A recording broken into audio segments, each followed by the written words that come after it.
Officially day one of no school, no public school on this September the 2nd, joined by Bill Tieleman. Thank you for being here. My pleasure. To talk about just how much of a flashpoint talking about this issue between the government and the BCTF is. Reading your column, are our children being held hostage? Fascinating. Well, one of the things I've said is that people should all take a value. Basically, this is a teacher's dispute. We have lots of them.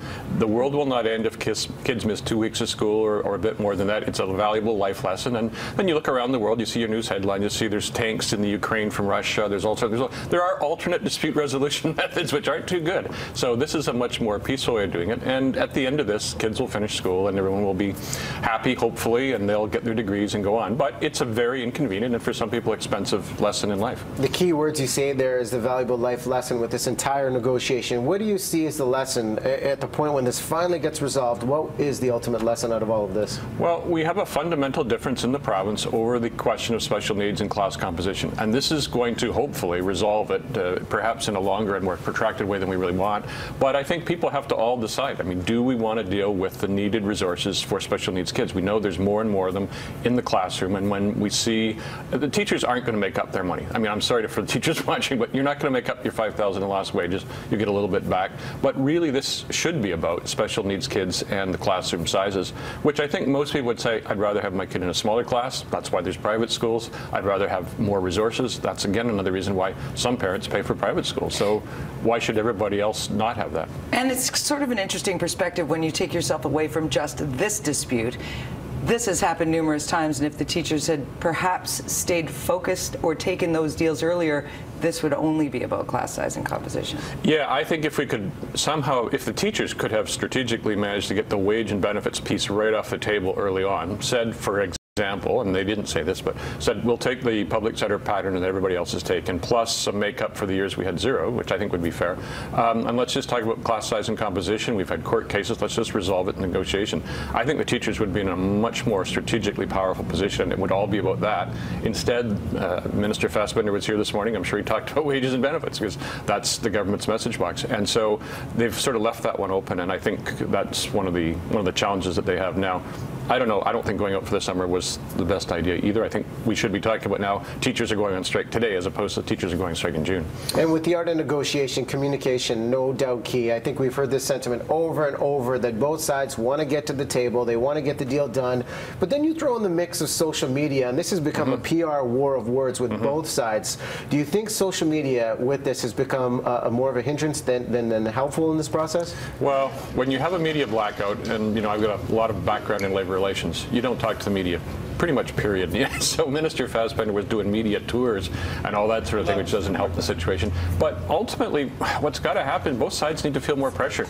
The teachers are feeling the pressure financially, and it's increasingly so now because they're, again, losing wages. The government needs to feel more pressure publicly in order to actually get to a stage where they can both find some compromise. They both have to give up on something, and that's what's going to happen. And that might take 2 to 6 weeks.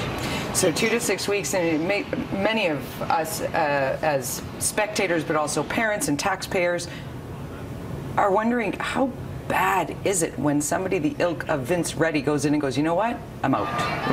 Well, Vince is I know Vince quite well, and he knows where the deal lies, and he could see that they are just too far apart. So it's going to, like in any dispute, it's going to take more pressure, more suffering on both parties' side in order for them to come together and say, okay, I guess we got to do this. And teachers I've talked to are very strong on the class size and composition issue. They know they're losing money. They know they're not going to get it back. And for them, so I think this is a fundamental, epical court of a dispute that you don't usually see, where we're going to have to resolve some of the biggest issues facing the education system, and that's why we have a big dispute. And regardless of the issue, and you mentioned 2 to 6 weeks for a timeline, how do you ultimately see this situation being resolved?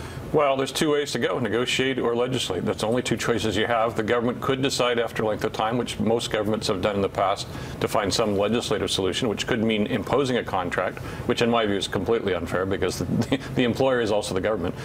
Or it could be imposing binding arbitration, but neither side wants binding arbitration. You lose control as a government and as a union over what an arbitrator might do, and we don't know where that would go. But isn't that the whole point? You have to bring something you can live with to the table, because binding arbitration, for those who don't know, is either that deal or that deal. It works in Major League Baseball. It works in the NBA. It works. Yeah. Because it forces that ever closer. Why are both sides refusing to go there? The government because of the expense, the teachers because they're worried their issues will get lost in the arbitration. I think that's one of the challenges you have. So, the fact is the best deals are always negotiated, no matter who it is, baseball or teachers. And so you want to get to a negotiated deal, and hopefully that's where it will get. But if not, we may see legislation in October. The threat of binding arbitration, though, could push it to a deal. That's well, it depends on who's fearful of binding arbitration more. Right. The government could be more fearful than the teachers. Exactly. What do you think is the likelihood we'll see miracle mediator Vince Reddy back in the mix in the next week? I wouldn't say in the next week. No, I think Vince is going to. He's come in once. He didn't want to come in. Now he's held off. I think he's going to hold off until he really thinks there is a deal there. That could be quite a while. So anywhere from 2 weeks to a month and a half is your prediction. That's the rough timeline I'd see. Yeah. Parents getting prepared for sure. Yeah. Don't hire somebody for 2 days.